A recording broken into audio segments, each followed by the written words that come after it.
이스라엘과 시리아의 국경에 위치한 영토 분쟁 지역 골란고원. 이곳에 있는 한 마을에 머리에 붉은 반점이 있는 아이 알레포가 태어났습니다. 그런데 또래보다 꽤 일찍 말이 트인 알레포. 그런데 말입니다. 3살이 되던 해에 알레포가 이상한 이야기를 하기 시작했습니다. 내 이름은 하페즈였어요.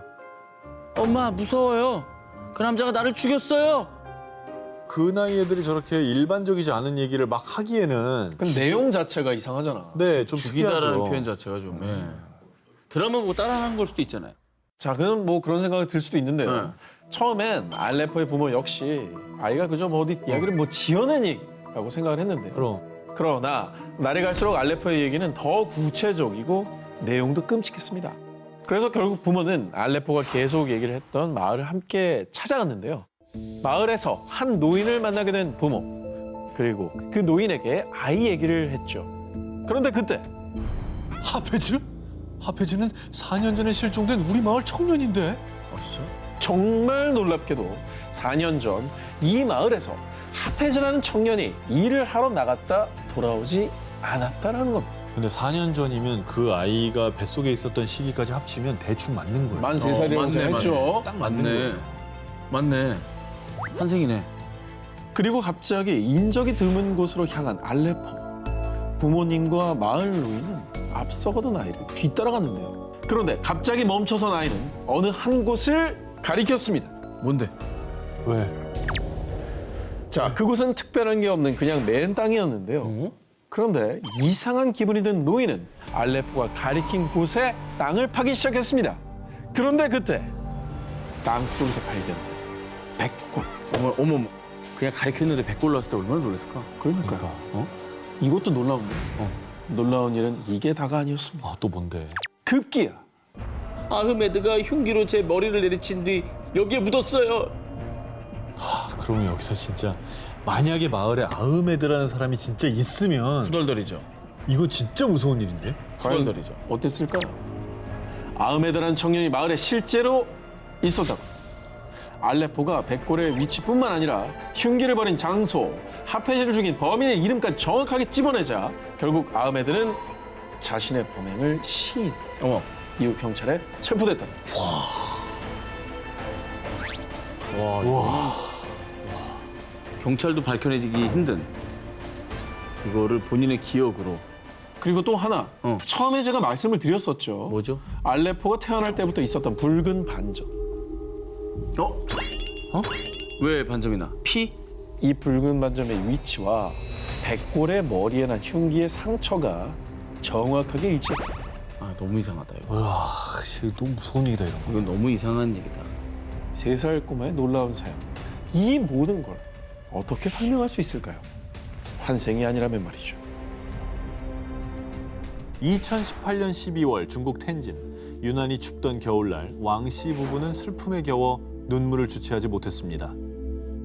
부디 다음 생에선 아프지 말고 건강하게 지내려. 그렇게 11살 레노는 가족의 품에 안겨 눈을 감았습니다. 자식을 또 먼저 떠나보내는 모양이군요. 네, 뭐 아까 기사에 이어서 또 슬픈 얘기네요. 사실 레노는 왕씨 부부가 가족처럼 여기던 반려견이었습니다. 아하. 아이고. 그렇게 사랑하는 반려견 레노를 떠나보낸 뒤 슬픔에 잠긴 왕씨의 아내는 통 입맛도 없고 몸이 좋지 않아 병원을 찾았는데요. 그런데 임신 축하드려요. 왕씨 부부가 반려견 레노를 떠나보내고 얼마 뒤 새 가족이 찾아왔는데요. 그리고 이듬해 왕씨 부부는 사랑스러운 아들 투안투안을 출산했죠. 그런데 언제부턴가 아들 투안투안의 왼쪽 손목에 희뿌연 반점이 보였습니다. 뭐야? 그런데 말입니다. 이 점은 설마? 왕씨 부부는 깜짝 놀라더니 급기야 자리에 주저앉으며 오열까지 했습니다. 아 왜? 아니 그 레노도 있었나? 설마? 그렇습니다. 하늘나라로 떠나기 전 반려견 레노는 갑자기 털이 빠질 정도로 유독 왼쪽 다리를 계속 핥았고요. 어머머머머. 그래서 왼쪽 다리에 흉터가 생겼었는데요. 뭐야? 그런데 반려견 레노의 왼쪽 다리에 있던 흉터와 너무나 흡사하게 생긴 반점이 아들 투안투안의 왼쪽 손목에서 발견된 거죠. 너무 비슷한 위치인데? 야, 이건 소름이다. 그런 걸 수도 있겠다. 자기 알아보라고 일부러 긁어서 상처를 낸 걸 수도 있겠다. 이거 아니면 못 알아보잖아요. 그렇죠. 아들 투안투안의 손목에서 발견된 반점. 반려견 레노가 자신을 꼭 알아봐달라는 징표로 남긴 건 아니었을까요? 2006년 스코틀랜드 바라섬. 이 섬을 찾은 6살 소년 캐머런 맥컬리는 드디어 내가 돌아왔다 라며 기뻐했는데요. 자, 이 소년 캐머런과 하얀 집에 얽힌 비밀. 2000년 스코틀랜드 글래스고에 태어난 캐머런. 그런데 캐머런은 말을 하기 시작한 2살 때부터 알 수 없는 말을 하기 시작했는데요. 내가 전에 살았던 곳은 바라섬의 하얀 집이야. 거기서 엄마, 아빠, 형, 누나, 강아지랑 살았어. 캐머런은 엄마가 한 번도 말하거나 알려준 적도 없는 바라섬에 대한 이야기를 했습니다. 참고로 바라섬은 캐머런이 사는 곳에서 무려 257km 이상 멀리 떨어진 곳이었고요. 유명 관광지도 아닌 전초 기지였습니다. 와우. 그리고 캐머런은 흑백 점박이 무늬의 강아지를 키웠고 아빠의 이름은 쉐인 로버트슨. 그리고 교통사고로 사망했다고 말했는데요. 이렇게 아주 구체적인 이야기를 하는 아들을 보고요. 엄마는 처음엔 그냥 하는 말이라고 생각했다고 합니다. 그랬겠지. 그런데 바라섬에 있다는 하얀 집의 화장실 수, 또 침실 창문에서 해변의 비행기가 착륙하는 게 보인다라는 등 정말 살지 않고는 절대 알 수 없는 집 구조를 정확하게 설명했고요. 그 뒤로 계속 전생에 살았던 바라섬에 데려다 달라고 울고 불며 고집을 피웠다고 합니다. 뭐야. 근데 이게 몇 날 며칠 계속되니까 엄마는 심리학자, 또 아동 교육학자 등 여러 전문가들에게 상담을 받았습니다.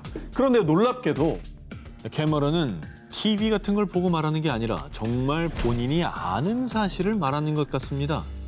그래서 결국 엄마는 아들 캐머런과 아동의 환생을 연구하는 심리학자 짐 터커 박사와 함께 바라섬으로 향했는데요. 그런데 바라섬의 한 역사가의 말에 따르면 캐머런이 말한 로버트슨 일가가 하얀 집에 살았다는 기록이 있었던 거죠. 어머. 이거 뭐 정말 소름 아니겠습니까? 그리고 이 사실을 확인한 엄마 짐 박사는 캐머런을 데리고 하얀 집을 방문했는데요. 자, 지금부터가 정말로 충격입니다. 난 벌써 충격인데.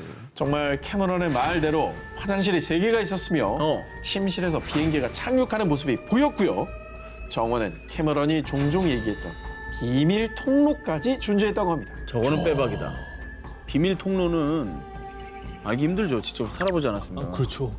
가족들을 그리워하는 전생의 기억이 다시 그를 환생하게 만든 건 아닐까요?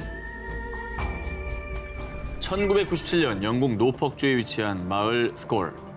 이 마을에 있는 한 저택의 지하실에 심령학자인 앨런 부부와 로빈 부부 그리고 여러 사람들이 모였는데요. 그런데 갑자기 지하실에 있던 라디오에서 들려온 한 목소리 들어보시죠. Manu, are you there?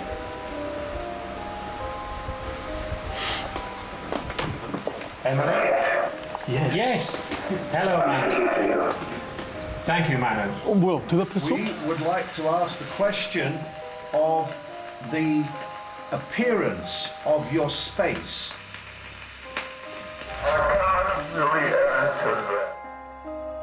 뭐 누구야? 이렇게 대답을 해. 뭐야? 마누라고 그랬죠, 마누. 만우가 누구예요? 되게 옛날 이름이잖아. 만우가 사는 세계라니. 자, 이 영상은요. 1993년부터 5년 동안 실제로 진행된 죽은 자와 교신하는 일명 스콜 실험입니다. 라디오 속 목소리의 주인공인 마누는 이승과 다른 세계 사이의 문을 지키는 문지기, 즉 사후세계에 존재하는 자라고 합니다. 무슨 소린가 싶으시죠? 쉽게 말하면 죽은 자와 교신하는 실험을 했고요. 성공까지 한 겁니다. 진짜? 대체 그러면 어떻게 사후세계 존재를 저렇게 뭐 연결을 해낸 거예요? 자, 스콜 연구팀에 의하면 수신기인 게르마늄 전자장치와 필름 카메라 그리고 라디오를 통해 영혼들과 교신을 해서요. 사후세계 존재인 마누를 소환했다고 합니다. 그리고 마누는 자신의 존재를 증명하기 위해 허공에다 갑자기 장신구나 메달을 만들어냈다고 하는데요. 정말? 자, 그리고 사후세계 문지기 마누뿐 아니라 또 다른 영혼들과의 교신에도 성공했다고 합니다. 이때는 영혼들의 요구대로 깜깜한 어둠 속에서 카메라로 촬영을 했는데 놀랍게도 사진에 영혼들의 모습이 찍혔다고 합니다. 진짜 사람이네? 저거 진짜 사람이잖아. 사람입니다. 어떻게 저렇게 찍힌 거지? 그 영혼을 찍힌 거라고요? 그렇죠. 어떻게 저렇게 찍혔지? 모르겠어요. 지금까지 이제 얘기를 듣고 있으니까 이게 딱 들었을 때 야, 어머 정말 놀라워 이거보다는 약간 정말 맞을까? 이런 의심이 들기는 해요. 스콜 연구팀은요, 실험을 할 때 조작이 아님을 증명하고 도움을 받기 위해서 모 대학교의 전기공학과 교수와 영국 심령연구학회에 있는 교수 등을 실험에 초청을 했는데요. 이들이 보는 앞에서 라디오 내부의 부품도 제거하고 전원 코드도 뺀 채 실험을 했다고 합니다. 정말? 자, 그러니까 당연히 작동이 안 되는 게 맞겠죠.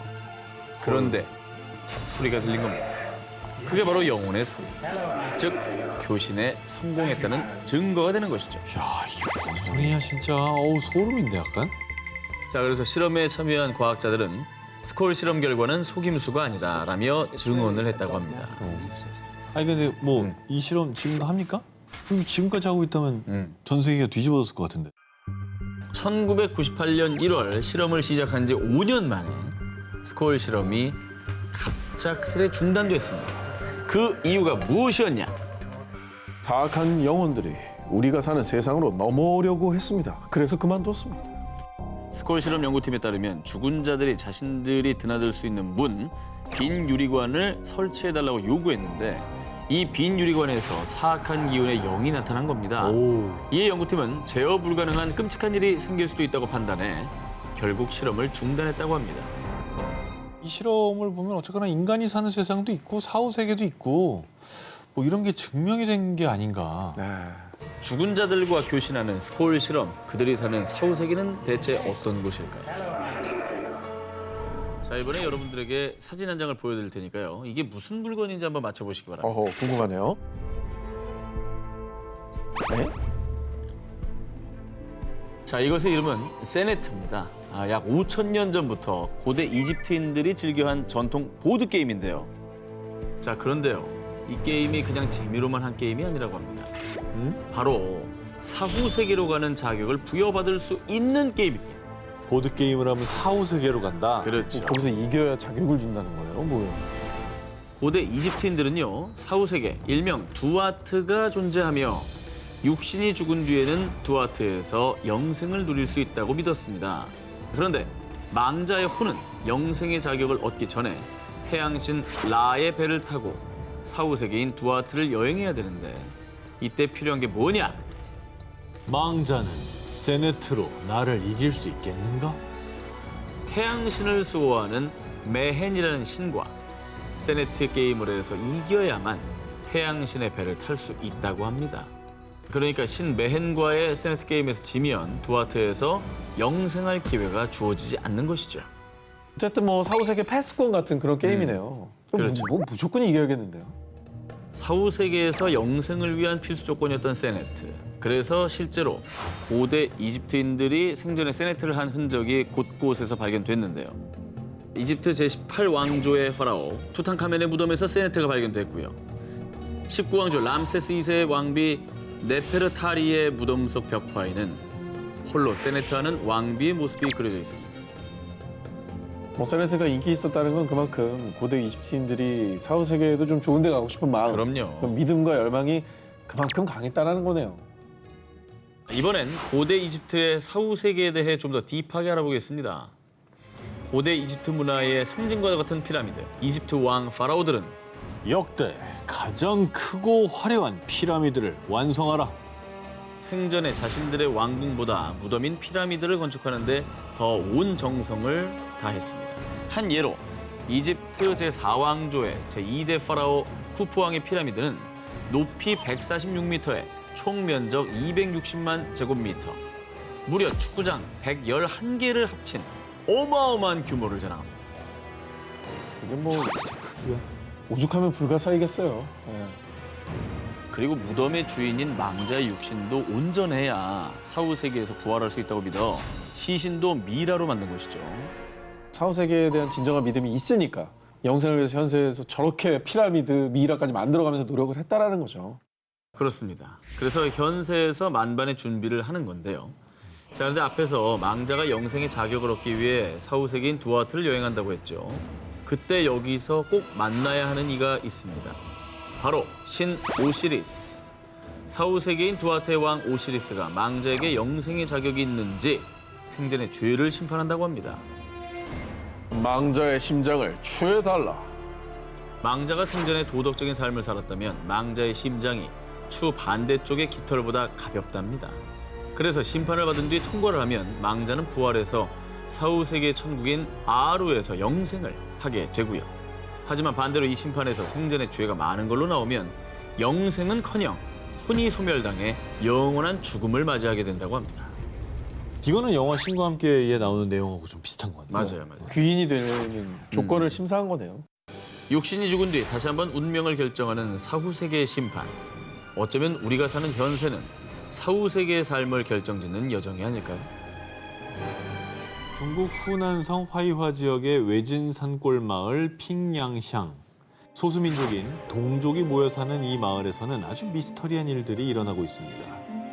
이곳에 사는 8살 소년 우모군은 엄마와 함께 거리를 걷던 중 엄마, 저 사람이 날 죽였어.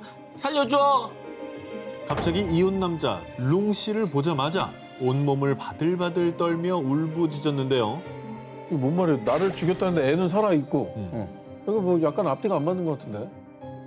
한편 결혼식장에서는요. 신랑 우춘이 한참 어려 보이는 스상런에게 다가가 엄마, 저 잘 살게요. 엄마라고 부르기까지. 자, 그런데 이 모든 기이한 상황에 마을 주민들 그 누구도 놀라지 않았습니다. 무슨 말이에요? 뭐 어떤 얘기가 펼쳐지고 있는 거예요? 이 미스터리한 일들을 겪은 이들은요. 일명 재생인으로 불리는 환생한 사람들입니다. 첫 번째 재생인 핑양샹 마을에 사는 소년 우모군은요. 전 사실 전생에 돼지였어요. 자신이 전생에 외할아버지가 기르던 돼지였다는데요.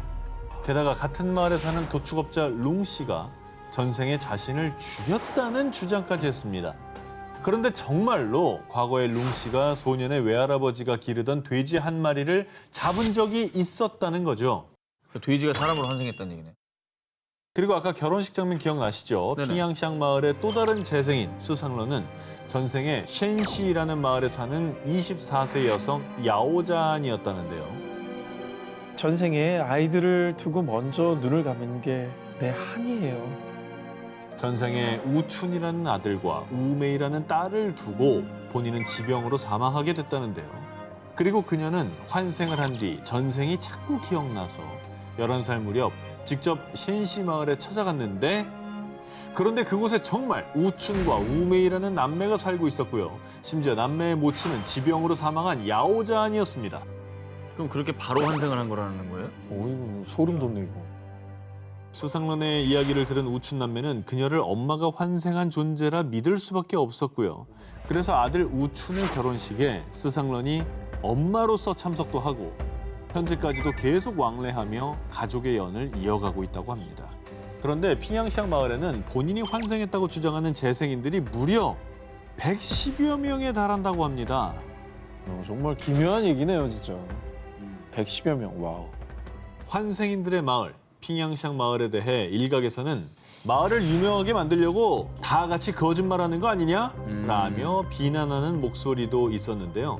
중국 최대 규모의 연구기관 중국사회과학원은 마을 주민들의 증언이 사실인지를 판단하기 위해 조사를 했습니다. 네. 그리고 그 결과 핑양샹 마을의 재생인들은 거짓말을 하는 게 아닙니다. 주민들에게 최면 기법과 거짓말 탐지기를 실시한 결과 대부분 진실로 판명났다고 합니다. 어머. 하지만 이 현상을 설명할 만한 과학적인 근거는 찾을 수 없어 핑양샹 마을은 지금도 여전히 미스터리한 마을로 불리고 있는데요. 왜 유독 이 마을에 환생자들이 계속 나오는 걸까요? 핑양샹 마을에서 일어나는 수수께끼의 진실, 그것이 알고 싶습니다. 할리우드의 원조 섹시 스타이자 60세 나이에도 여전히 탄탄한 몸매와 건강미를 자랑하는 샤론 스톤. It's nice. 우리 세 분의 어떤 접함에서 사춘기를 화려하게 수놓았던 저의 고등학교 시절이었죠. 그렇죠. 자, 그런데 지금도 여전히 건강미를 자랑하며 왕성하게 활동 중인 그녀가 과거에 사후세기를 경험했다는 사실 알고 계십니까?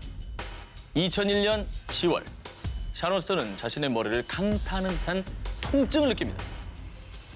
그 순간 나는 머리에 총을 맞은 것 같았어요. 라고 당시 상황을 표현했는데요. 결국 응급실로 실려간 샤론 스톤은 곧바로 MRI 검사를 받게 됩니다. 하지만 MRI 검사 도중에 기계 속에서 의식을 잃고만 그녀. 그녀는 MRI 검사가 끝남과 동시에 응급 수술을 받게 됩니다. 자, 그런데 샤론 스톤이 의식을 잃었던 시간 동안 그녀의 표현에 의하면 사후 세계를 목격했다는 것이었습니다. 그 경험은 새하얀 빛의 폭발로 시작됐다고 합니다. 하얀 빛의 소용돌이가 샤론 스톤을 덮치면서 그곳에서 자신의 죽은 친구들을 만났다고 합니다. 하지만 현실에서는 뇌동맥류가 파열되면서 뇌막 안쪽으로 피가 고인 상태였는데 그로 인해서 응급수술을 받았지만 소생 가능성이 거의 없다고 할 정도로 상황은 심각했습니다.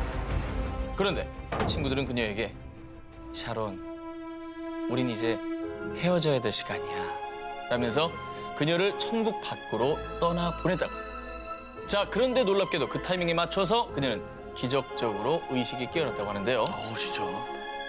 2001년 수술 도중 자신이 겪었던 경험을 죽음에 이르렀다 다시 살아난 일이라고 믿고요. 죽음이 두렵지 않고 자신에겐 선물 같았다라고 하는데요.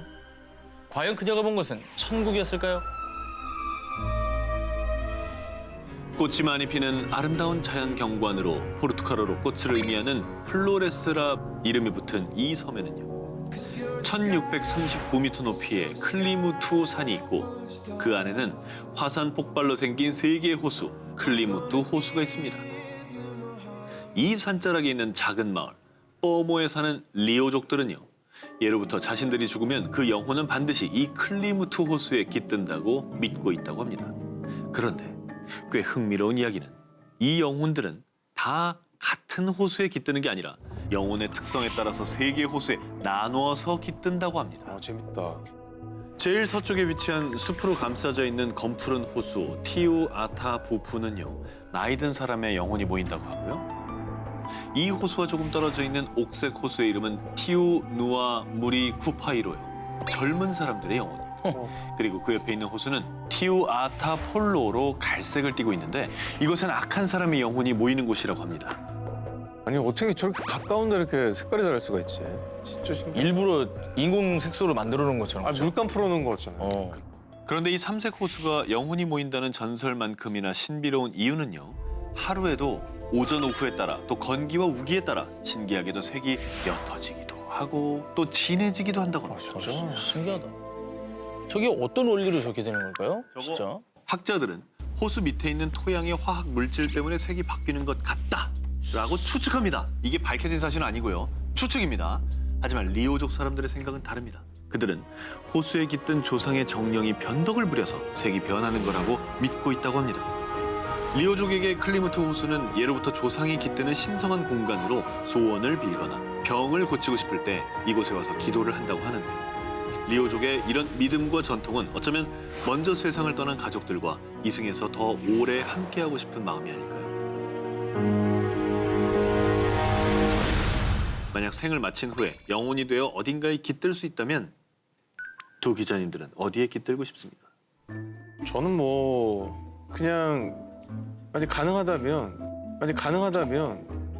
소영이 곁에 좀 오래 남을 수 있는 어떤 물건이나. 소영이가 좋아하겠냐고. 아, 김소영 씨를 되어서, 예. 감시하는 겁니까? 예, 아니 감시네. 소영이의 CCTV가 아니, 여기서 계속 맴돌면서 뭐 하나. 지난해 전 세계 사망자 수는 무려 6천만 명. 매일매일 약 16만 명의 사람들이 각종 사건, 사고와 재난, 테러 등으로 죽음의 문턱을 넘는 건데요. 그런데 이 죽음을 피하는 방법이 실제한다면 여러분은 믿으실 겁니까? 1931년 허버트 윌리엄 하인리히가 발표한 1대 29대 300의 법칙, 즉 하인리히 법칙인데요. 자, 그런데 일부 학자들은 이 하인리히의 법칙을 정면으로 반박했는데요. 자, 인간의 죽음이란 운명에 따른 것이기 때문에 결국 죽을 사람은 반드시 죽는다라는 거였죠. 자, 그 근거로 우리에게 영화로 잘 알려진 데스티네이션 현상을 예로 들었습니다. 자, 영화에서는 우연한 계기로 사고 현장에 살아남은 생존자들은 결국 어떤 이유에서든 순서에 맞게 죽음을 맞이하게 되는데요. 자, 그런데 이 같은 데스티네이션 현상이 세계 곳곳에 실제로 나타났습니다. 어머. 자, 미국 뉴욕시 맨해튼에 사는 데이비드 서킷. 그는 여느 날과 다름없이 사무실에서 근무 중이었는데요. 그런데 머리가 아파요 라며 갑자기 두통을 느낀 데이비드. 그가 잠시 건물 밖으로 나온 순간 고막을 찢는 듯한 굉음과 함께 건물은 아수라장이 돼버립니다. 그가 일하던 그 건물은 바로 세계 무역센터 어머머머. 911? 쌍둥이 빌딩이었습니다. 머리가 아픈 거를 징후로 느낀 거예요? 그렇습니다. 그래서 순간적으로 대피를 해서 죽음을 모면했던 거죠. 어머머. 9.11 테러의 희생자가 될 뻔했지만 죽음의 문턱에서 가까스로 살아 돌아온 데이비드. 생존의 기쁨도 잠시, 황당하게도 감전사고로 사망하고 마는데요. 자, 여기서 놀라운 건 그의 사망 날짜가 2003년 9월 11일이었다는 겁니다. 무섭다. 근데 요거 하나로만 보면 너무 우연의 일치 아닐까요? 그럴 수 있습니다. 네. 근거를 더 준비했습니다. 네네. 자, 이 같은 데스티네이션 현상이 또 있습니다. 2012년 6월 캐나다 토론토의 이 센터. 당시 식사 중이던 20대 여성 제시카 거미는 불현듯 주변 공기가 탁해졌다라는 느낌을 받습니다. 결국 식사를 멈추고 식당 문을 나서는 그 순간 이곳에서 총격 사건이 벌어졌는데요. 자, 이 사고로 1명이 숨지고 7명이 부상을 당했다고 합니다. 자, 정체모를 불안감 덕분에 구사일생으로 목숨을 구한 그녀. 그런데 사건 이후 단 48일 만에 또 다른 총기 사건으로 목숨을 잃고 맙니다. 웬일이야. 그 두 사건은 좀 우연의 일치로 보기엔 너무나 소름 돋는. 그러니까요. 그죠? 네, 게다가 같은 날짜, 같은 방법. 죽음이란 인간으로 태어난 이상 그 누구도 피할 수 없는 건데요. 그런데 말입니다. 영원히 늙지도 또 죽지도 않는 한 남자가 존재한다면 여러분은 믿으시겠습니까? 바로 유대계 포르투갈인으로 알려진 생제르맹 백작이 그 주인공인데요. 이 사람의 신출 귀물 사연은 이렇습니다.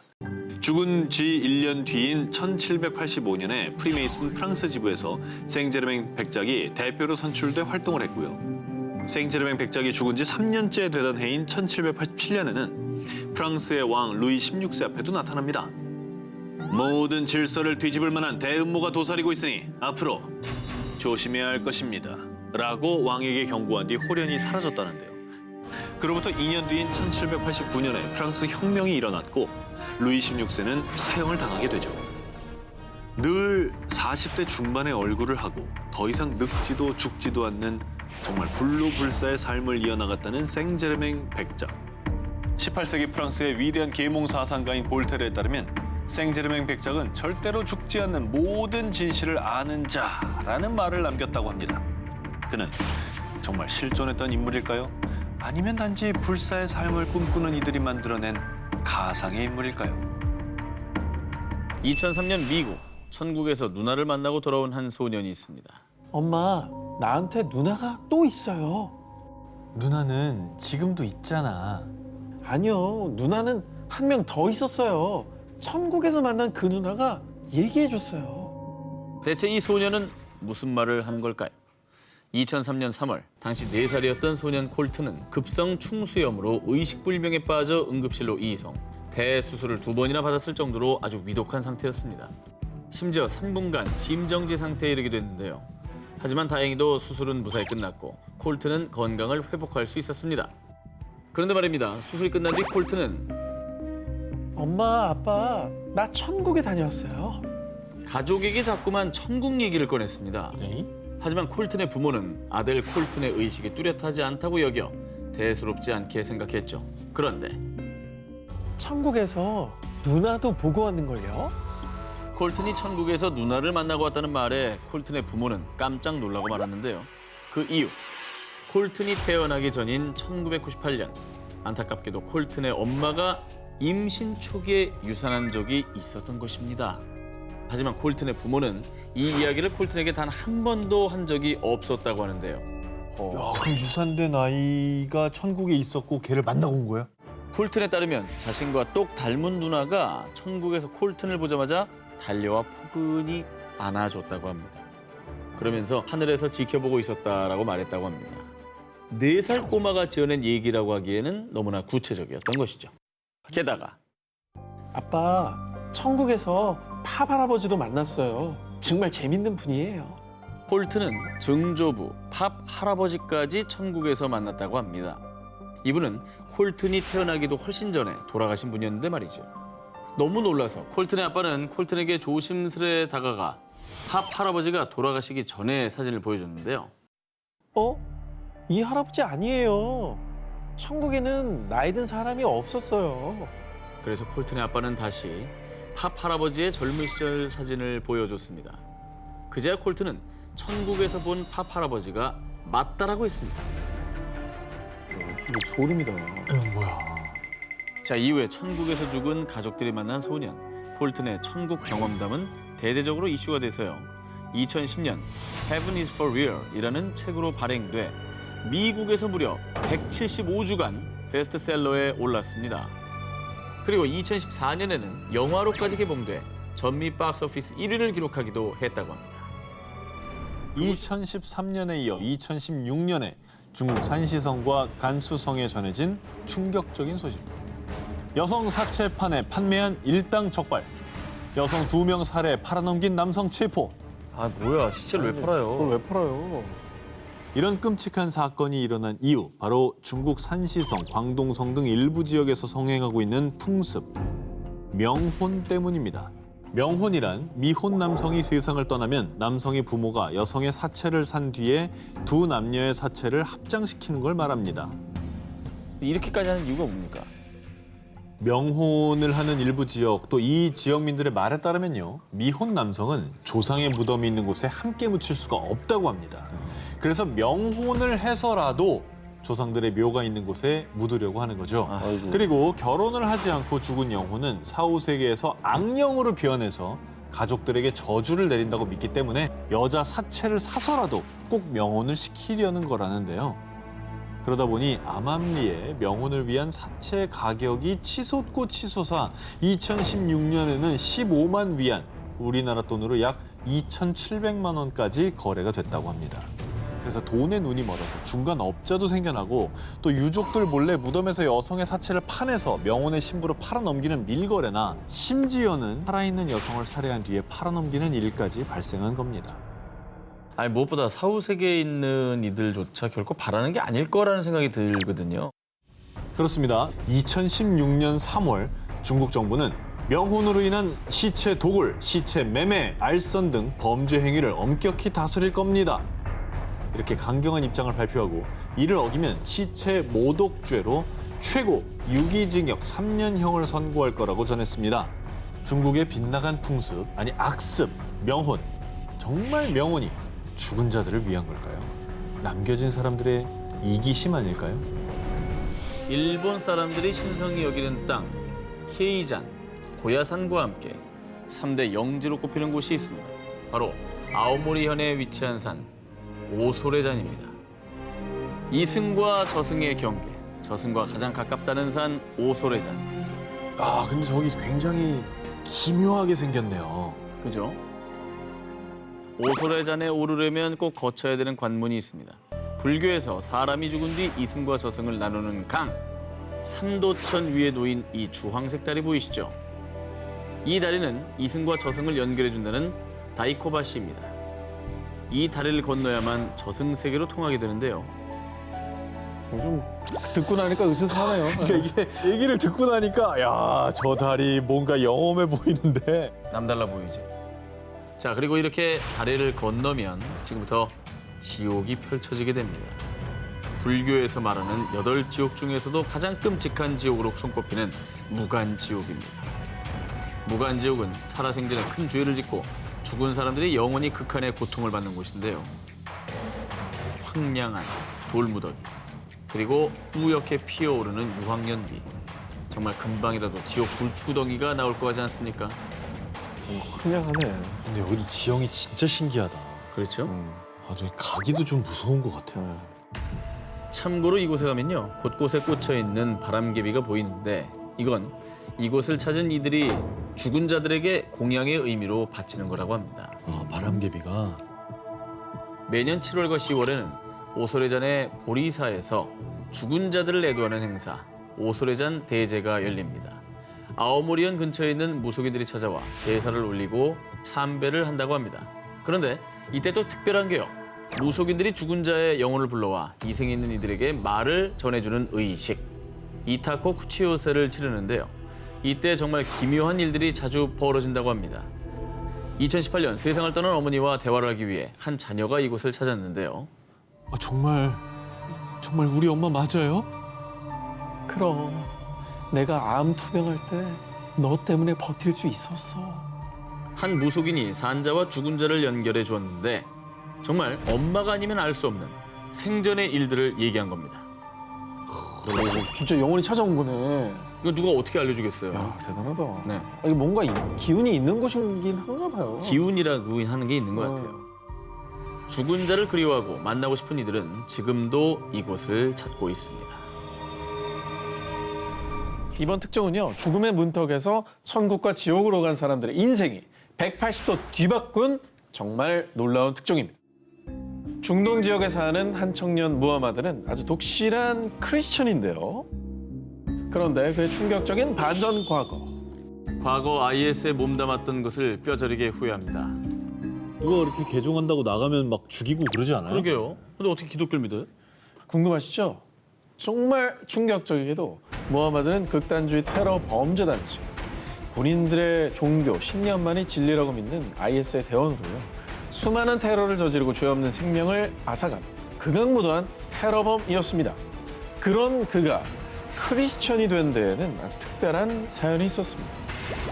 2015년 3월 어느 날 시리아에서 시리아군과 전투를 벌이다 큰 부상을 입고 동료들에게 버림받은 무하마드. 기적적으로 교인들에게 발견됐지만 그의 숨은 이미 끊어지기 직전이었습니다. 그런데 내가 살아있는 게 맞나요? 여기 지옥 아닌 거 맞죠? 놀랍게도 자신이 의식을 잃었던 동안 지옥을 경험했다라고 털어놨는데요. 오? 무하마드의 말에 따르면 자신이 의식을 잃자 빛을 따라 하늘로 올라가는 것을 느꼈다고 합니다. 죽음을 직감한 그는 자신이 당연히 천국에 갈 줄 알았다는데요. 왜냐? 비록 자신이 수많은 살생을 저질렀지만 IS의 교리, 즉 신의 뜻을 충실히 따랐던 것이기 때문이죠. 자, 그런데 말입니다. 무하마드를 기다리고 있던 것은 천사가 아닌 악령들. 그리고 악령들은 자신을 지옥의 불구덩이로 끌고 갔는데요. 그런데 그때 겁에 잔뜩 질린 그에게 신의 목소리가 들려왔는데, 너는 실패한 삶을 살았다. 지금 죽어 지옥으로 갈 것인지 돌아가 죄를 회개하면서 살 것인지 선택하라. 그리고 그 말이 끝나기 무섭게 눈이 띄었다고 합니다. 진짜? 자신이 경험한 지옥에 큰 충격을 받은 그, 무엇보다 그간 IS 대원으로서 저지른 수많은 살상과 테러, 그리고 그 모든 게 신의 뜻이라고 믿었던 지난날의 후회가 물밀듯이 밀려왔다고 합니다.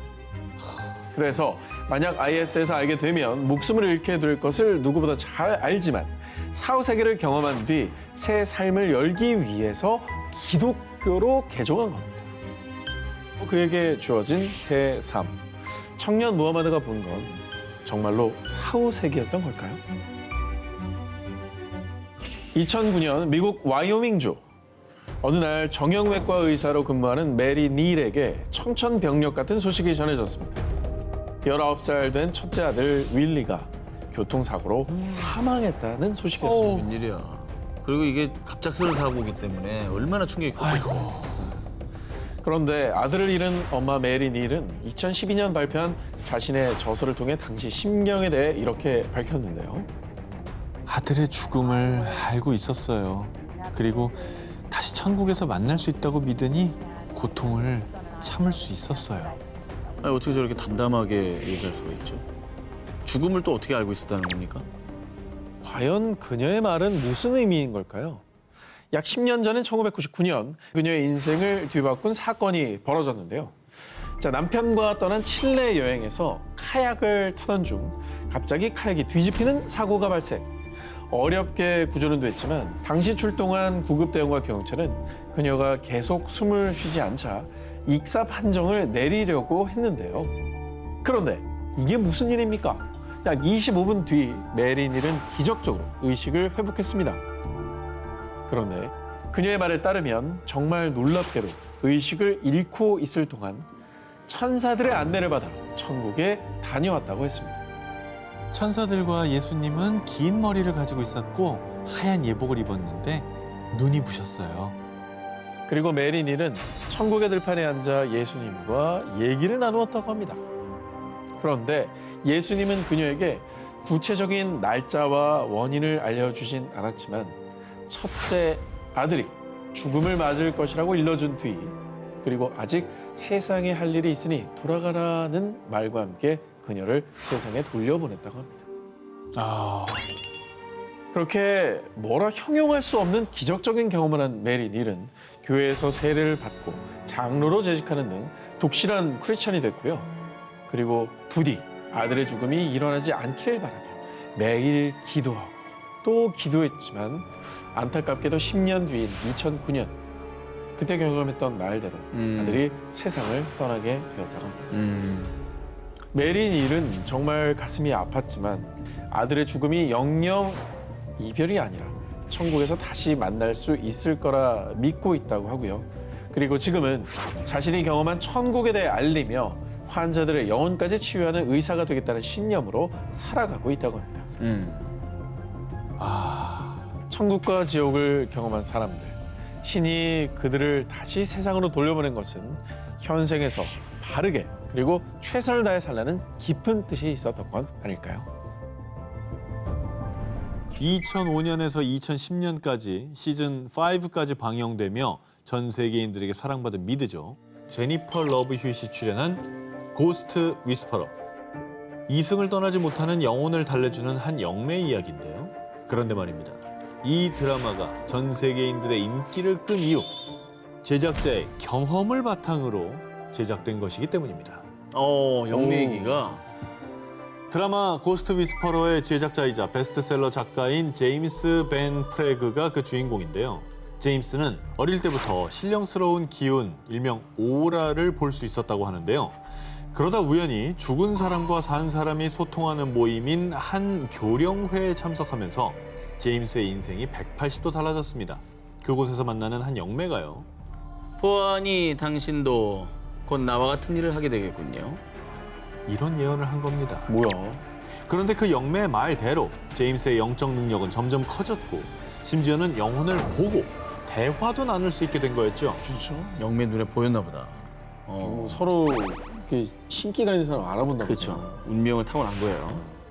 이후 제임스는 자신의 운명을 받아들이고 죽은 자와 산 자를 연결해주는 영매가 됐는데요. 정말 놀라운 일화들이 있습니다. 한 번은 친구를 통해 우울증에 빠져 힘들어하는 캔디라는 여성을 만나게 된 제임스. 그런데 당신 곁에 있는 남자 데이비드가 고집을 부려 미안하다는군요. 데이빗이라고요? 제 약혼자였던 사람이에요. 알고 보니 프로 레이서였던 데이비드가 결혼을 앞두고 레이싱 대회에 참가하겠다고 고집했는데요. 설마 사고로 세상을 떠난 안타까운 사연이 있었던 겁니다. 그래서 영매 제임스가 약혼자 데이비드가 미처 전하지 못한 말을 대신 전해준 거였죠. 이렇게 산 사람들의 가슴에 응어리를 풀어주는 역할을 한 겁니다.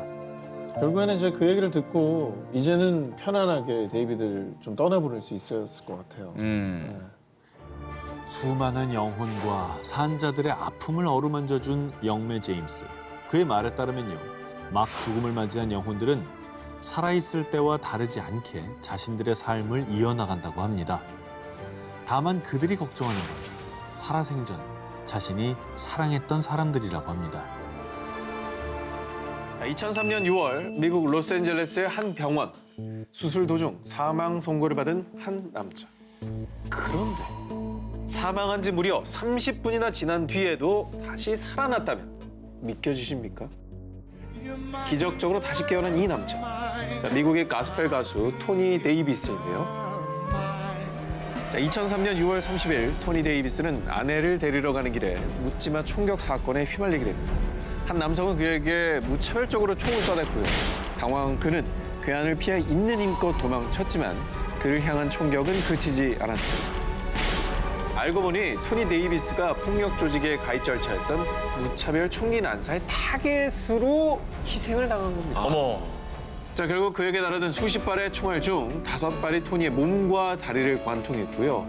곧바로 병원으로 옮겨진 그는 안타깝게도 숨을 거두고 말았습니다.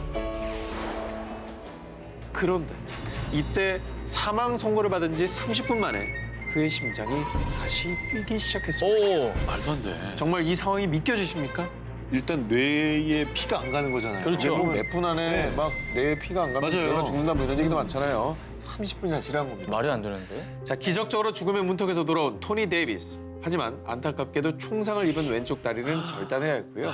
목소리까지 잃어서 말조차 하기 힘들 거라는 진단을 받게 됩니다. 목숨은 건졌지만 목숨만큼 소중했던 목소리와 또 다리까지 잃게 된 그는 절망에 빠졌는데요.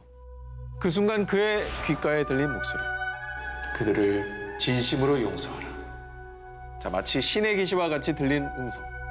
결국 그들을 용서하기로 마음의 결단을 내렸는데, 아이고. 자, 바로 그때 토니는 자신의 왼쪽 다리에서 온기를 느꼈고요. 에?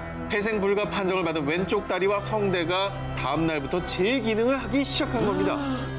자, 그는 자신이 사망했던 동안에 하얀 구름 위에 누워서 거대하고 아름다운 도시를 보았습니다. 라며 사후 세계를 경험한 것이라고 확신한다는데요.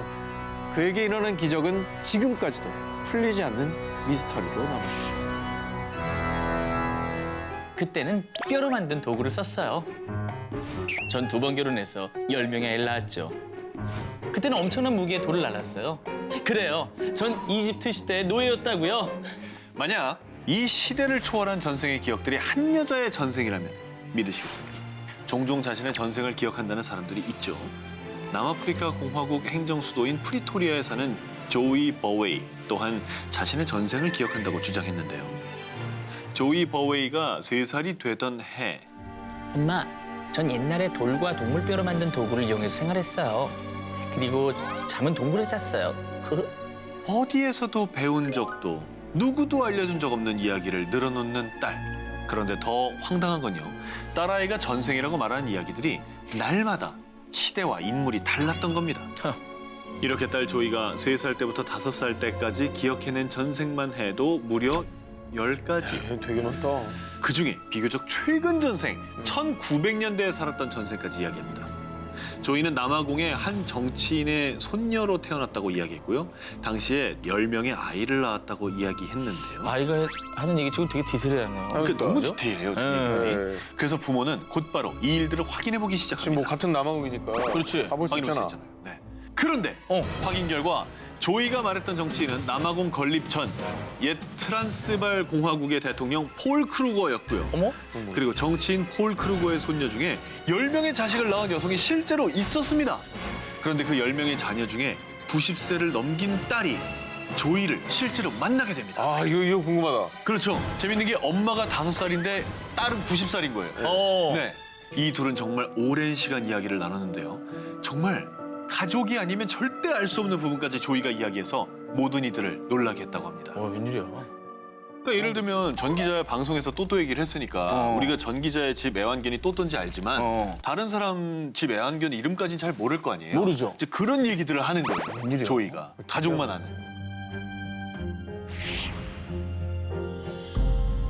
아니, 나는 개인적으로는 전생이라는 게 뭐 이렇게 막 믿겨지진 않아도 바람은 있었으면 좋겠어요. 저는 어렸을 때 전생을 너무 믿었어요. 다시 환생한다는 거를. 그래서 1975년에 죽은 세계적인 유명한 사람을 막 찾아보기도 했었어요. 이들 중에 하나가 나지 않을까 막 이래가지고. 아니, 너무 우리가 전생 얘기만 하는데 다음 생에 뭐 되고 싶으세요? 정 기자님. 전 되게 단순한데 카사노바로 태어나고 야 정말 이번 생에 못 경험했던 딱 카사노바는 딱딱 알면 딱 보면 여자들 마음을 알잖아요. 네. 하루만이라도 경험해보고 싶다. 어떤 느낌일지. 나는 다음 생에 태어나면 모르겠어요. 이렇게 초미녀로 한번 태어나. 초미녀로? 초미녀. 왜? 어떤 사람인지 좀 궁금해. 그럼 너랑 나랑 만나면 되겠다. 카사노바 만나서 나 만나서 버리고 막 이렇게 하려고. 미래 연인. 아니, 그럼 한 기자님은요? 저는요. 오토바이? 저는 바람이 불고 싶어요. 전 세계를 누비고 싶어요. 좀 나가라. 문 좀 열어. 아, 왜 그래? 아니, 한기 좀 춥기 때문에. 나가라. 아니, 더운데. 증명되지 않은 금단의 영, 사후세계. 자, 그런데 그곳에 아빠가 있었어요. 자, 이렇게 무려 천국에서 아빠를 만나고 돌아온 소년이 있었습니다. 오, 엄청난데? 미국 노스캐롤라이나주 8살 소년 랜든 휘틀리는 아빠 앤디, 엄마 줄리와 함께 교회에 다녀오는 길에 끔찍한 교통사고를 당하게 됩니다. 차체도 제대로 할 수 없는 큰 사고에 아빠 앤디는 안타깝게도 그 자리에서 사망을 했고요. 극적으로 구조된 랜드는 심각한 머리 외상으로 혼수 상태에 빠지고 말았습니다. 아이고. 자, 그런데 정말 기적적으로 혼수 상태에 빠진 지 14일 만에 랜든이 깨어나게 됩니다. 자, 그런데 깨어난 랜든은 엄마에게 이상한 말을 했는데요. 엄마, 아빠를 봤어요. 아빠가 천국에 있었어요. 우와! 랜든은 아빠의 죽음을 모르던 상황이었습니다. 자, 그리고 놀라운 사실은 여기서 끝이 아닙니다. 엄마, 그런데 그곳에서 다른 2명의 아이들을 봤어요. 근데 제 형제 같았어요. 뭐야? 사실 엄마 줄리는 랜든을 낳기 전에 2번의 유산을 했기 때문입니다. 어머. 2번도 맞힌 거네요. 랜든의 말에 따르면 모두가 한 장소에서 함께 있었고요. 단박의 형제인 걸 알 수 있었다고. 자, 현재 랜든은 성인이 되었는데요. 아직도 그날 그 당시의 경험을 생생히 기억하고 있고 그래서 더욱더 사후세계의 존재를 믿고 있다고 합니다. 자, 아무튼 이렇게 천국에서 아빠와 형제들을 만나 작별 인사라고 하고 온 소년이 있다면요. 죽은 지 1년 반 만에 엄마 아빠 품으로 다시 돌아온 소녀들이 있다고 합니다. 자, 영국 노썸버랜드 헥삼에 사는 폴락 부부에게 11살 조안나와 또 6살 제클린, 귀여운 2딸이 있었습니다. 그런데 1957년 5월 5일 두 자매가 교회를 가던 길에 그만 교통사고를 당했고요. 안타깝게도 그 자리에서 사망하고 맙니다. 그런데 2딸이 떠난 다음해인 1958년 초 임신 소식이 있었고 그리고 그해 10월 쌍둥이 자매 제니퍼와 질리언을 낳았습니다. 그런데 아기들을 처음 본 폴락 부부는 소스라치게 놀라고 맙니다. 왜요? 제니퍼의 이마에 1년 반 전에 죽은 제클린의 이마에 있던 흉터와 비슷한 모양의 점이 있었던 겁니다. 또 엄마, 메리 인형이랑 수잔 인형은 어딨어요? 인형놀이 하고 싶어요. 자, 이렇게 죽은 2 자매가 가지고 놀던 장난감 인형의 이름까지 부르면서 달라고 보챘던 겁니다. 어우, 소름 끼치죠? 네, 특히나 저 이름은, 인형 이름은 죽은 딸이 붙여줬던 그 이름이었던 거예요. 이거 소름인데. 게다가 4살이 되던 해에 죽은 2 자매가 살았던 헥삼거리를 지나게 된 쌍둥이는요. 학교에 다닌 적도 없었는데 저기 우리가 다녔던 학교는 저기예요. 하면서 죽은 2 자매가 다녔던 학교를 자신들이 다녔다고 얘기를 했고요. 와, 그럼 진짜 뭐 이거 환생이에요? 그것도 같은 부모한테? 그렇죠. 똑같이 자매로? 와, 이건 너무 놀랍다. 모르던 기억까지 그냥 그렇죠. 해버리니까. 정말 조안나와 제클린이 다시 엄마의 품으로 돌아온 걸까요? 1916년 중국 산시성 페이커우 마을에 한 소녀가 태어났습니다. 이름은 원키. 엄마, 전 전생에 시안성에 살던 상인이었어요. 그리고 2번째 생은 허난성에서 여자아이로 환생했어요. 처음에는 그녀의 황당한 얘기를 그저 웃어넘겼다는 가족들. 시간이 지나 평범하게 결혼도 하고 자식도 낳고 가정을 꾸렸던 원키. 하지만 그녀의 전생 이야기는 멈추지 않았습니다. 그래서 결국 가족들은 어쩔 수 없이 그녀의 말이 진짜인지 확인하기 위해서 그녀가 살았다는 산시성과 허난성을 방문합니다. 그런데 태어나서 한 번도 마을을 떠나본 적이 없는 그녀가 시안성과 허난성 2 지역을 방문했을 때 그 지역의 사투리를 유창하게 구사하기 시작합니다. 근데 진짜 놀라운 게 아까 얘기했던 그 여러 지역의 사투리를 한다 그랬잖아요. 네네. 그게 거의 다른 언어 수준이에요. 저희 중국은 이제 지역마다 사투리가 너무 심해서 네. 그 TV에 다 자막이 달릴 정도로 그럼요. 이해를 못 못하니까. 알아들어요. 그죠? 근데 한 번도 안 가봤던 데 가서 그 지역의 사투리를 썼다는 거. 진짜 놀라운 일이에요. 대단하죠? 또 자신의 2번째 생이라고 주장한 허난성의 한 부유한 집에서 예원고라는 이름을 가진 딸로 태어난 기억까지 떠올리는데요. 남장을 하고 판우빙이라는 이름으로 장원급제까지 했다는 얘기까지. 가족들은 그녀의 너무나도 생생한 증언에 놀라움을 금치 못했는데요. 그런데 더 놀라운 건 이승의 기억뿐 아니라 염라대왕 앞에서 심판을 받은 일까지 술술 얘기를 하기 시작을 한 겁니다. 죄목은 남장을 하고 대리시험을 치른 죄. 이 일로 염라대왕의 헛된 질책을 받은 그녀는 다시 태어나면 페이커 마을에 관세음 사원 짓는 일로 죄를 덜어야 한다고 했다고 합니다. 자, 여기서 또다시 놀라운 일. 경악을 금치 못할 일은 할머니는 결혼 후 88세가 되도록 사원 짓는 일에 참여하고 있었다는 사실입니다. 정말 믿기지 않는 이 소리는 홍콩의 유력 일간지 대기원시보에 실리면서 큰 화제가 됐고요. 무려 200년 전의 전생을 기억하고 심지어 사후세계에 있었던 기억까지. 과연 할머니의 말은 진실일까요? 아직도 수많은 미스터리를 품고 곳곳에 잠들어 있는 고대 마야 문명. 그런데 마야 문명이 남긴 흔적들에 정말 특이한 점이 있다는데요. 멕시코 남부 치아파스주에 위치한 팔렌케 유적지. 이곳엔 지금으로부터 약 1400년 전 600년대 마야의 부흥기를 이끈 파칼 왕의 무덤과 사원이 있습니다. 2015년 7월 멕시코 국립인류학 역사연구소 탐사팀은 파칼 왕의 무덤이 있는 비문의 신전 지하에서 길이와 폭이 60cm가량 되는 지하 수로를 발견했습니다. 위에 저런 지하 수로가 있는 거예요? 상당히 잘 만들어져 있죠. 네. 파칼 왕의 지하 묘실에서 신전 앞 산책로까지 이어진 수로는요. 단순히 물이 흐르는 수로가 아니었습니다. 이 수로는 사후 세계로 가는 통로입니다. 고고학자들의 말에 따르면 고대 마야인들은 파칼 왕의 영혼이 이 수로를 통해 사후 세계로 건너간다고 믿었다는데요. 어머, 왜 그렇게 생각을 한 거예요?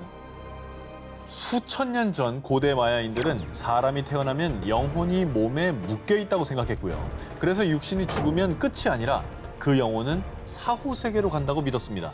그리고 특히 수로, 즉 물은 삶의 순환이 시작되고 끝나는 곳이라는 특별한 의미를 가지고 있다고 하고요.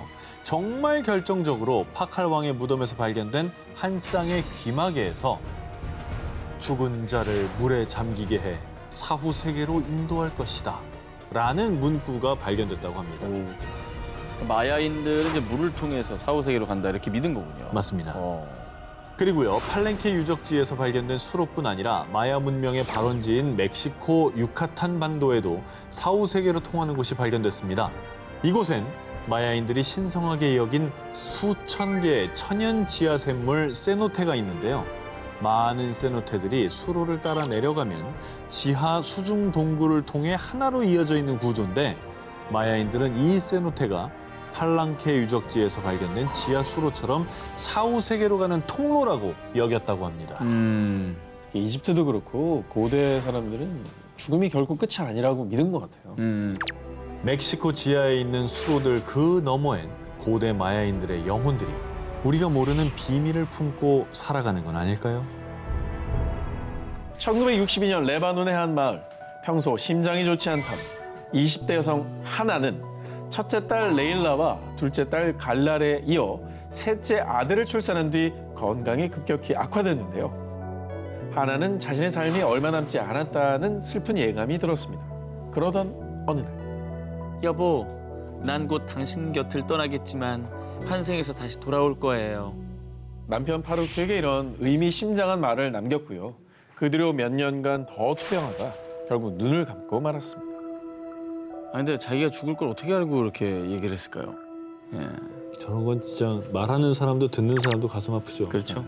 그런데 말입니다. 하난이 사망한 지 열흘 뒤 레바논의 또 다른 마을에서는 어여쁜 딸 수잔이 태어났는데요. 그런데 수잔이 2살이 될 무렵 나는 하난, 내 딸 레일라. 이렇게 알 수 없는 말을 반복하더니 파루크, 갈라레 등 수잔의 부모는 생전 처음 들어보는 이름들을 얘기했는데요. 오, 이거 아까 그 죽은 하나의 딸들 이름이잖아요. 갈라레, 레일라. 맞아. 맞습니다. 수잔의 부모는 대체 무슨 일인가 하다가 혹시나 마음에 수잔의 언급한 이름들을 수소문해서 결국 하난의 가족들을 찾았습니다. 그런데 하난의 가족들을 본 수잔은 놀랍게도 한 명씩 손으로 짚으며 그들의 이름을 정확히 다 맞췄고요. 그 뒤엔 수잔이 종이에 7자리의 숫자를 적었는데 이 숫자는요. 하난의 집 전화번호와 일치했다고 합니다. 야, 이거 진짜 소름이다. 너무 이상하다. 너무 이상하다. 그리고 놀라운 건 이게 끝이 아닙니다. 수잔은 첫째 딸 레일라와 둘째 딸 갈라레를 보며 옛날, 수술 전, 보석 이라는 말을 했는데 알고 보니 생전에 하나니 자신의 보석을 딸들에게 나누어 주라고 오빠에게 유언을 남겼던 겁니다. 아, 너무 안 믿긴다, 이거. 그런데요, 수잔이 성인이 된 뒤의 모습이 또 놀라움을 자아냈는데 어머, 비슷하다. 아니, 이게 진짜 지금 닮았다. 사실은 뭐 이렇게 뭐 눈매나 콧볼 쪽이나 이렇게 앙 담은 인매 쪽이 특히 인매가 저는 비슷하다고 닮았어. 인매가 닮았어요. 환생을 예감하고 다른 모습으로 가족을 찾아온 여인. 그녀를 환상하게 만든 건 과연 무엇이었을까요? 1960년대부터 사후세계를 연구하며 Near Death Experience, 일명 임사 체험이라는 단어를 처음 사용한 임사 체험 분야의 최고 권위자, 미국의 심리학자 레이먼드 무디. 이 무디가 1975년 발표한 책 3 이후의 삶은요, 그가 60년대부터 10여 년간 임사 체험을 한 약 150명과 인터뷰한 내용을 담고 있습니다. 레이먼드 무디는요, 임사 체험을 한 약 150명에게서 아주 놀라운 점을 발견했는데요. 사후세계, 그 문턱에 다녀온 사람들의 증언이 정말 놀랍게도 닮아 있다라는 겁니다. 아, 따로따로 했는데? 그렇습니다. 우와. 이게 지금 150명이나 되는 사람을 인터뷰했는데 다 비슷하게 얘기한 거면 진짜로 공통된 증언이라는 얘기 아니에요. 믿음직한 거죠. 자, 죽음을 경험한 사람들의 첫 번째 공통 증언, 뭐래요? 바로 유체 이탈. 자, 영화에서 보셨을 겁니다. 영혼이 몸에서 이게 빠져나온 현상, 이걸 말하는 건데요. 실제로 1984년 미국에 살던 마리아는 갑자기 심장마비가 와 병원으로 옮겨졌는데요. 그런데 바로 그때 갑자기 몸이 왜 붕 뜨지? 자신의 영혼이 두능실 떠오르는 걸 느꼈고요. 아래를 내려다보니 의료진에 둘러싸여 응급조치를 받고 있는 자신을 발견했다는 겁니다. 근데 정말 놀라운 건요, 유체 이탈을 한 마리아의 영혼이 병원을 둘러보다 3층 테라스에서 테니스화를 발견한 겁니다. 그리고 그 뒤 의료진의 응급조치로 다행히 마리아는 의식을 되찾았는데요. 3층 테라스에 테니스화가 있었어요. 마리아가 자신이 본 걸 의료진에게 얘기를 했고, 이 말을 들은 의료진이 3층 테라스에 가봤는데 정말로 그곳에 테니스화가 있었다고 합니다. 야, 이거는 진짜 소름인데. 자, 이어서 죽음을 경험한 사람들의 두 번째 공통 증언, 하얀 터널. 강렬한 빛이 나는 터널로 빨려 들어간다라는 겁니다. 1982년 미국 네바다주에서 암 투병 중 숨을 거뒀다 깨어난 제이컵. 숨을 멈춘 그 순간 그는 갑자기 머리 위로 나타난 강한 빛이 나는 하얀 터널 속으로 빨려 들어갔다고 하는데요. 그런데 터널을 지날 때 그의 눈앞에 펼쳐진 광경, 바로 태어날 때부터 눈을 감은 순간까지 자신의 모습이 파노라마처럼 지나갔다는 겁니다. 이게 사실 영화나 드라마에 많이 나오던 이 장면이에요. 그렇죠. 네. 작가분들이 이 무디 책을 보고 말이죠. 참고를 해서 쓴 게 아닌가. 뭐 그런 생각이 들 정도로 공통된 증언이 나온다는 겁니다. 죽음을 경험한 사람들의 세 번째 공통 증언, 반가운 누군가를 만난다는 것. 하얀 터널을 지난 뒤에 먼저 세상을 떠난 가족 또는 친구들이 자신을 반갑게 맞아주기도 하고요. 진짜? 혹은 하느님, 부처님 등 신을 만나기도 한다는 겁니다. 어머머. 정말 얘기를 듣고 있으면 되게 안 믿기는 얘기들이에요. 사실 얘기 자체만으로는. 근데 말한 사람들이 붙이는 그 뭐 상황이나 이런 걸 들으면은 좀 그럴듯한 것 같기도 하고. 아니, 개별 증언들을 모아놓은 책이니까 전혀 그게 뭐 말을 맞추거나 이러진 않았을 거 아니에요. 그쵸. 다 이제 공통적으로 나타나는 형상들. 다 개별적으로 만난 한 150명의 사람들의 얘기입니다. 1996년 러시아의 한 작은 마을에서 태어난 보리스카는 정말 놀라운 아이였습니다. 태어날 때부터 그 어떤 고통을 느껴도 절대 울지 않았고요. 8개월 때부터는 옹알이 정도가 아니라 완벽한 문장으로 말을 할 줄 알았다고 합니다. 아니, 아기가 배고프면 울고, 그러니까 모든 의사 표현은 우는 걸로 하잖아요. 그렇죠. 근데 그거 대신에 그냥 말부터 내뱉었다고? 그렇죠. 울지 배고프니까. 않고 배고파 이랬다니. 그러니까 그게 더 소름인데. 물 줘. 배고파. 기저귀. 애기가. 그런데 여기서 끝이 아닙니다. 보리스카가 3살이 채 되지 않았을 무렵엔요. 아니, 보리스카, 너 지금 뭘 읽고 있는 거야? 보리스카가 우주 관련 서적을 읽고 있었다고 합니다. 그냥 본 게 아니라 읽었답니다. 그러더니 태양계 행성의 이름뿐 아니라 위성과 은하들의 이름까지 줄줄이 읊었다는데요. 3살도 되지 않은 아이가 말이죠. 아니 이건 영재 수준을 뛰어넘는 거잖아요. 약간 이거는 공상과학 소설에 나오는 주인공 에이, 같은. 이게 말이 됩니까? 자, 우주에 관심이 많은 아이입니다. 그렇다고 해서 3살이잖아요. 그리고 또 언젠가부터는 외계어 같은 정체불명의 언어를 중얼거리더니 부모에게 충격적인 말을 했습니다. 사실 저는 화성에서 왔어요. 보리스카의 말에 의하면요, 자신은 화성에서 전쟁을 하던 중에 목숨을 잃었고 이후에 이 지구에서 환생한 거라고 합니다. 그리고 이를 증명하기 위해 보리스카는 자신이 살던 화성에 대해 구체적인 설명을 했는데요. Ну, были похожи. How were they different? Ну, они были больше, выше, сильнее. Did you use energy? Выспал? Плазменные батареи, Plasma. ионовые батареи. 저걸 아이가 지어낸다는 거는 조금 믿기지가 않아요. 그러니까 이게 만약에 우리 나이가 했으면 당연히 뻥이죠. 우리 나이에 했으면 거의 뭐 주변에 사람이 많이 없겠죠. 듣지도 않았겠죠. 근데 이제 아이가 저에게 한다는 거는 보리스카는 지구에서 일어날 큰 사건들도 예언했는데요. 2008년 지구에 큰 재앙이 닥칠 거예요. 무려 6만 명 이상의 사망자를 낸 중국의 쓰촨성 대지진이 2008년 5월에 일어났었고요. 오 맞아. 난리 났잖아요 저 때. 진도가 엄청 셌죠. 맞아요. 그래서 일각에선 보리스카가 재앙을 예언했다라며 충격을 감추지 못했습니다. 그리고 보리스카는 2011년도에도 큰 재난이 발생할 거라고 예측했는데요. 2011년은 근처에 그 후쿠시마 그렇죠. 동일본 대지진. 네. 아시아 쪽을 많이 맞추네요. 그렇습니다. 2011년에 규모 9.0의 동일본 대지진이 일본을 강타했고요. 지진을 많이 예언하네요. 뉴질랜드를 비롯해 일명 불의골이라 불리는 환태평양 조선대에서 잇따라 대지진이 발생했었죠. 이 모든 걸 보리스카가 예언했고요. 일치했습니다. 이 화성소년 보리스카. 그런데 정말 미스터리한 건요. 네. 언젠가부터 보리스카가 흔적도 없이 자취를 감췄다는 겁니다. 그래? 그래서 이를 두고 사람들은 러시아 비밀 첩보 기관이 보리스카를 감금했다. 원래 고향인 화성으로 다시 돌아갔다라고 이 수많은 추측들을 쏟아내고 있는데요. 화성인에서 지구인으로 환생했다고 주장하고 자신의 지난 생까지 모두 기억하는 보리스카. 정말 환생한 걸까요? 그리고 지금 대체 어디 있는 걸까요? 2018년 영국의 시골 노스 데번에서 3살 배기 딸 로잘린을 키우던 엄마 레베카. 그런데 어느 날 엄마 레베카는 딸 로잘린으로부터 아주 이상하고 섬뜩한 이야기를 듣게 됩니다. 엄마, 나 친구가 생겼어요. 알렉스랑 틸리예요. 우린 같이 살아요. 근데 알렉스랑 틸리는 죽었대요. 가족들도 다요. 이 말을 듣고 엄마는 의아하기도 하고 당황스럽기도 했습니다. 저는 무슨 얘기를 하지? 아니 그럴 만도 한 게 뭐 다 죽었는데 어떻게 친구가 돼요? 죽는 게 뭔지도 잘 모르고 하는 소리일 것 같은. 저 나이는 그럴 수 있지. 그죠? 어디서 그런 얘기 들었지? 누구한테 뭐 들은 건가? 자, 처음엔 엄마 레베카도 그렇게 생각을 했습니다. 그런데 틸리, 나랑 인형놀이 할까? 알렉스가 아빠해.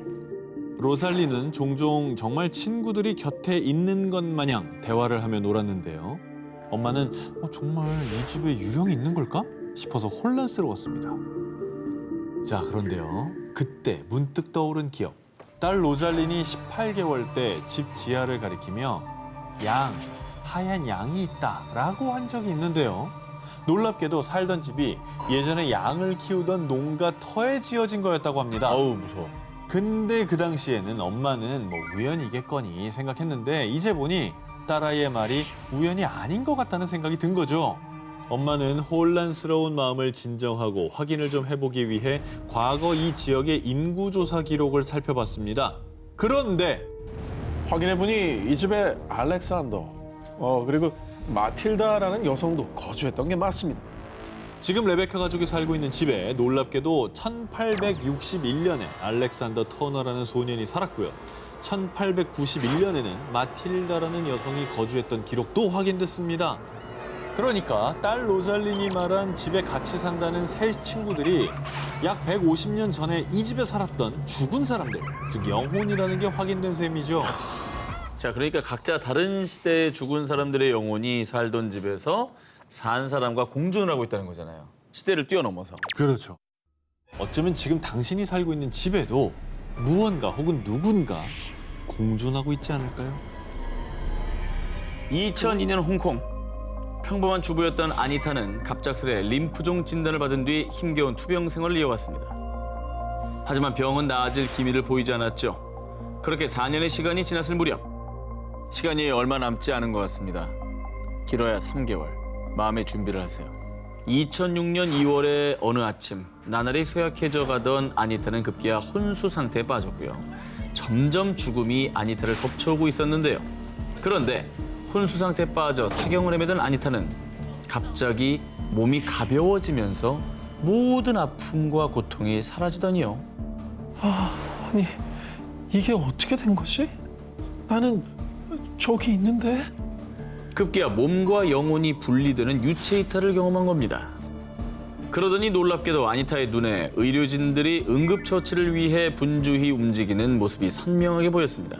그런데 그때 아니타의 눈에 들어온 한 남자. 그는 바로 10년 전에 돌아가신 아니타의 아버지였습니다.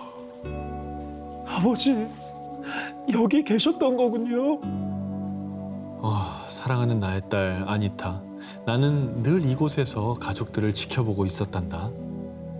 오랜 투병 생활에 지칠 대로 지쳤던 아니타는 아버지를 만나자 형용할 수 없는 안도감이 밀려오며 따뜻함과 평안함을 느꼈는데요. 그런데 그때 어디선가 의사가 사망 선고를 내리는 음성이 들려왔습니다. 아니타, 너는 아직 이곳에 올 때가 아니야. 하지만 여기 남을지 네 몸으로 다시 돌아갈지는 네가 선택할 몫이란다. 아버지의 말을 들은 아니타는 왠지 다시 깨어나면 더 이상 암으로 인해 고통받지 않을 거라는 묘한 확신이 들었다고 합니다. 그런데 그 생각이 끝나자마자 곧바로 눈이 떠진 아니타. 진짜? 아니, 사망 선고 들었다 했잖아요. 그렇죠. 자, 그런데 정말 놀라운 것은 지금부터입니다. 뭐요? 아까 아니타가 암이 사라질 것 같은 확신이 들었다고 했죠. 에? 실제로요. 그 기적 같은 일이 일어났습니다. 아니타의 온몸을 뒤덮고 있던 종양들이 단 4일 만에 무려 70%나 사라진 겁니다. 게다가 5주 정도가 지나자 아니타의 몸에서 아예 암세포가 흔적도 없이 사라졌다고 합니다. 아니, 암 때문에 거의 혼수 상태까지 가고 사망 선고 받으신 분이잖아요. 그렇죠. 이거 뭐 말기를 지나서 아예 그냥 끝난 겁니다, 이게 사실은. 어떻게 가능한 일일까? 예. 이게 야, 너무... 이건 의학적으로 볼 때는 정말 말도 안 되는 얘긴데. 야, 진짜 이게 아버지가 뭔가 마지막으로 딸에게 선물 주신 건가? 이거 진짜 기적이네.